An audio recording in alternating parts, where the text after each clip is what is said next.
morning, Team Rosa. Kahapon, we made special mention doon po sa mga green plates na kailangan din pong palitan ng bagong disenyo.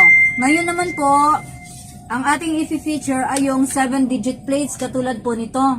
Ito po ay issued ng 2013 to 2012, pababa. Ito ay subject din po siyang palitan ng bagong disenyo na plaka.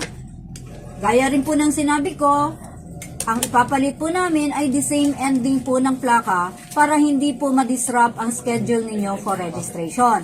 Ngayon po, may mga katanungan pong dumating kahapon, particularly galing kay Joel Quizon at kay Jason Reducion. Ang tanong nila ay kung kailangan ba daw talagang palitan ang mga lumang plaka.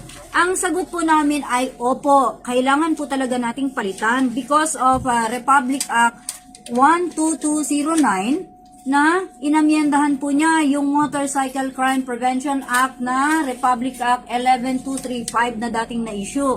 Dito po ay tinatalakay nila na dapat po yung bagong plaka ay bigger, mas malaki, readable, at color-coded po ang mga plaka. Para po ito ay madaling makita at mababasa from a distance of at least 15 meters. Yun po yung dahilan, kaya po may nationwide po ngayon na programa na minamadali natin ang pagpapalit ng plaka into the new designed motorcycle plate.